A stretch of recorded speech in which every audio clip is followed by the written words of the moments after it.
Imagine a world where people have no cities, no farms, and no stone castles. They live on horses. They move across an endless ocean of green grass. To the great kings of Europe and Asia, these people are nothing. They are just poor wanderers. But soon, these horsemen will build the largest connected empire in human history. They will conquer powerful nations. They will connect the East to the West. They will change the political map of the world forever. How did a small group of poor wanderers do this? The answer begins with one young boy. Long ago, in the heart of Asia, there was a vast land. This land was called the steppe. The steppe is a large, flat area of land with grass but very few trees. The people here did not build houses of wood or stone. They lived in round tents called yurts. They were nomads. A nomad is a person who does not have a permanent home. They move from place to place to find food for their animals. These people kept horses, sheep, and goats. Their lives were very hard, but they were incredibly strong. The weather on the steppe was extreme. In the summer, it was very, very hot. In the winter, the freezing winds brought heavy snow. The temperature could drop far below zero. To survive, the nomads had to be tough. They learned to ride horses before they could walk. Both men and women were excellent riders and skilled hunters. They used bows and arrows to hunt animals for food. The land taught them resilience. Resilience is the ability to stay strong and recover quickly when life is difficult. In the beginning, there was no Mongol Empire. The people on the steppe lived in many different tribes. A tribe is a group of people, often from the same family or community, who live and work together. For hundreds of years, these tribes were not friends. They fought terrible wars against each other. They stole horses. They fought over the best green grass for their animals. Because they were divided, they were weak.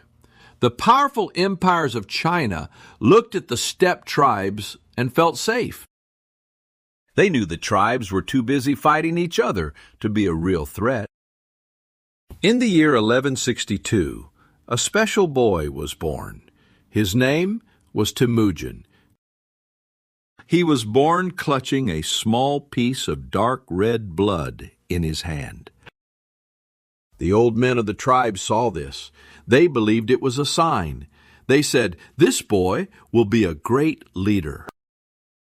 Temujin's father was a chief, is the leader or boss of a tribe. Because his father was the chief, Temujin's early life was good. He had food, warm clothes, and safety. But on the steppe, life could change in one single day.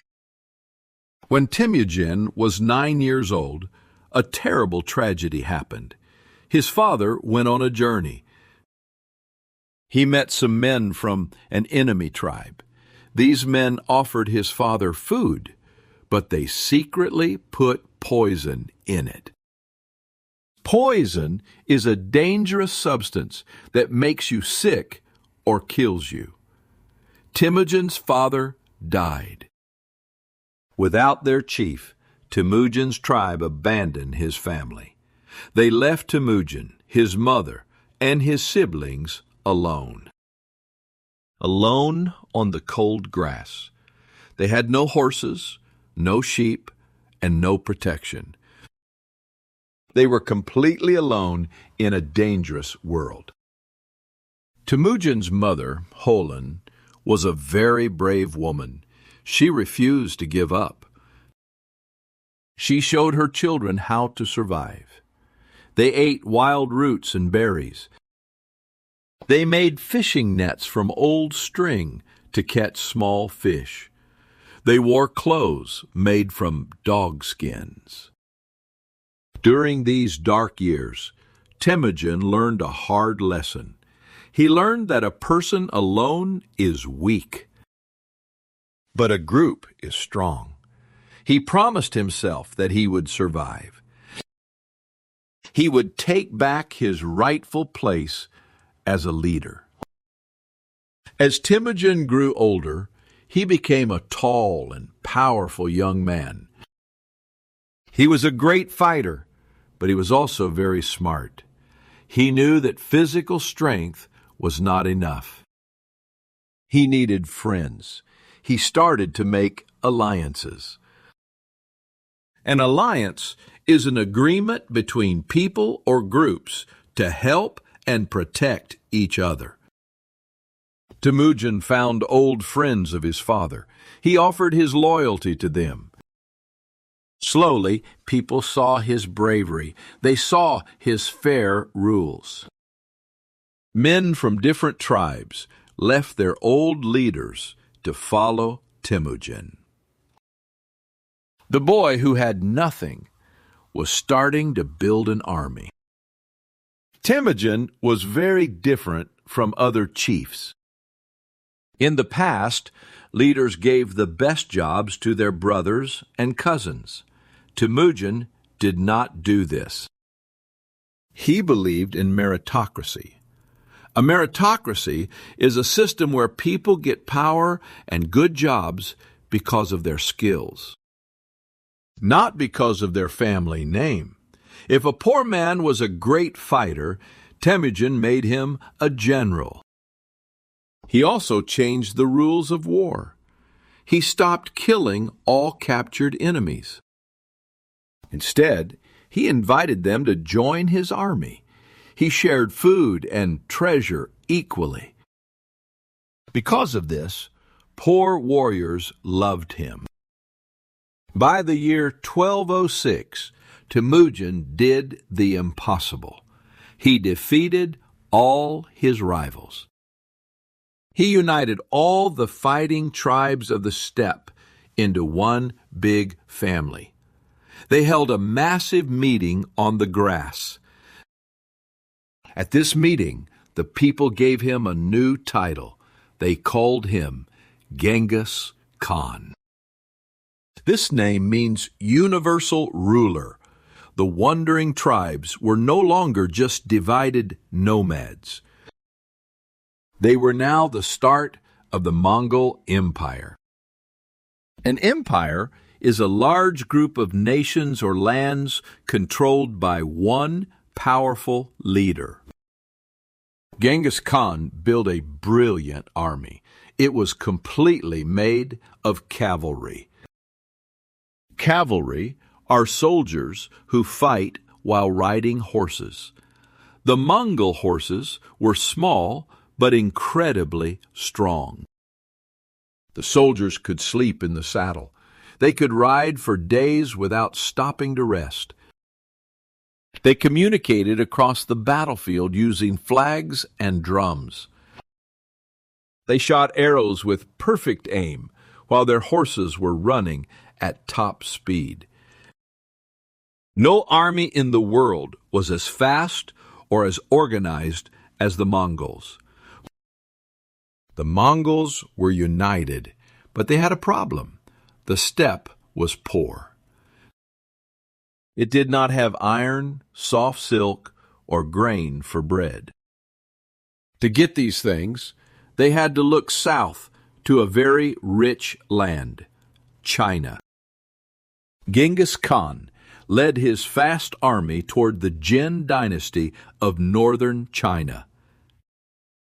This was their first great test. The Chinese armies were huge, but they were slow. The fast Mongol horses easily confused and defeated the Chinese soldiers in the open fields. But in China, Genghis Khan faced a new challenge. The Chinese had huge cities protected by high stone walls. The Mongols only knew how to fight on open grass. They did not know how to attack stone cities. This kind of attack is called a siege. A siege is a military action where an army surrounds a city to stop food and water from going in, forcing the people to surrender. Genghis Khan did not give up. He captured Chinese engineers. He ordered them to teach his men how to build machines to break the walls.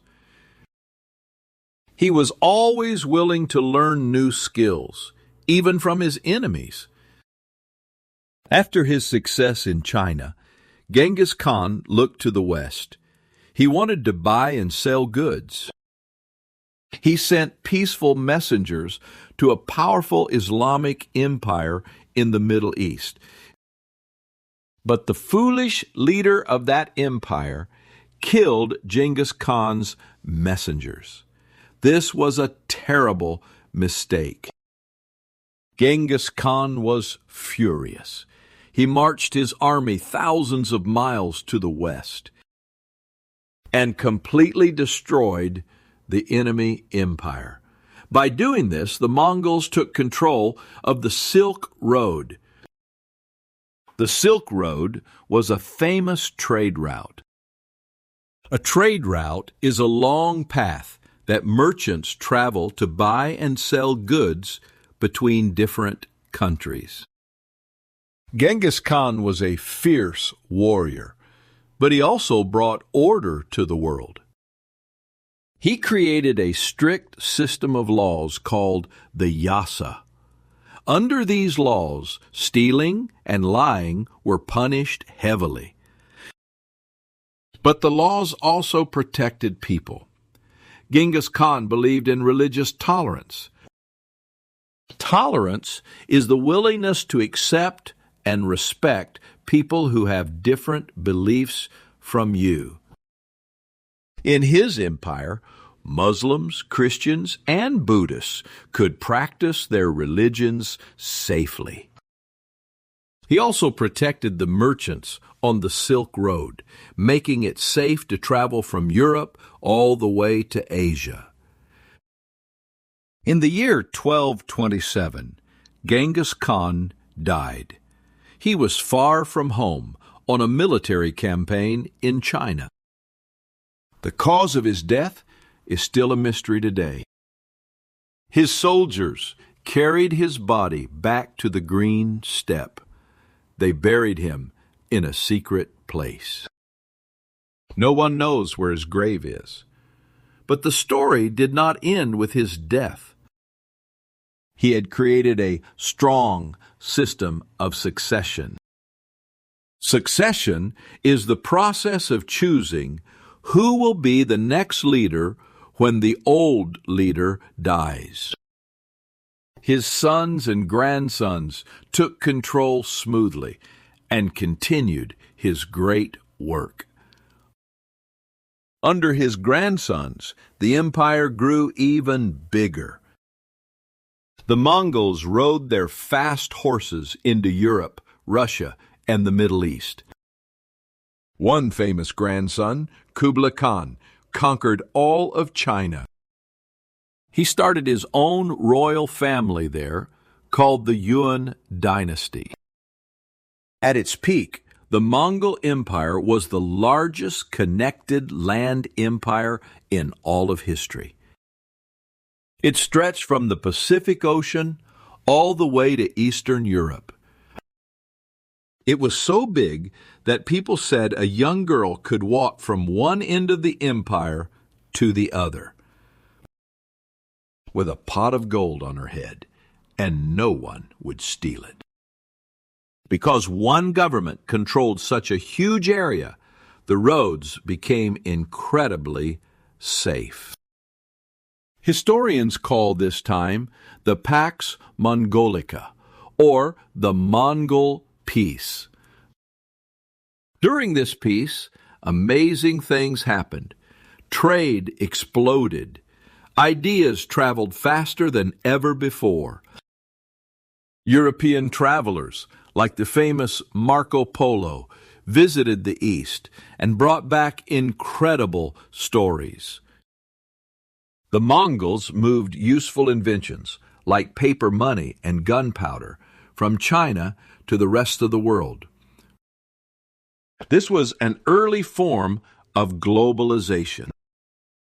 Globalization is the process where different parts of the world become connected through trade and culture. But no empire lasts forever. The Mongol Empire eventually became too big to manage. The different grandsons began to fight with each other over who should be the main leader. Also, a terrible sickness swept across the trade routes. This sickness was called the Black Death. It was a plague. A plague is a terrible disease that spreads very fast and kills many people. The plague destroyed cities and broke the trade lines. Slowly, the great empire split into smaller pieces. And the native people in China, Russia, and Persia took back their lands. Even though the empire fell apart, the Mongols changed the world forever. They connected the East and the West, changing how humans shared ideas. They destroyed old borders and created new ones. The modern countries of Russia and China are large today partly because the Mongols unified those vast lands centuries ago. The language, the genetics, and the history of Eurasia were permanently shaped by the horsemen of the steppe. When we look back at the Mongol Empire, it is easy to focus on the massive armies and the famous wars. But at its heart, it is a human story. It is the story of a boy named Temujin.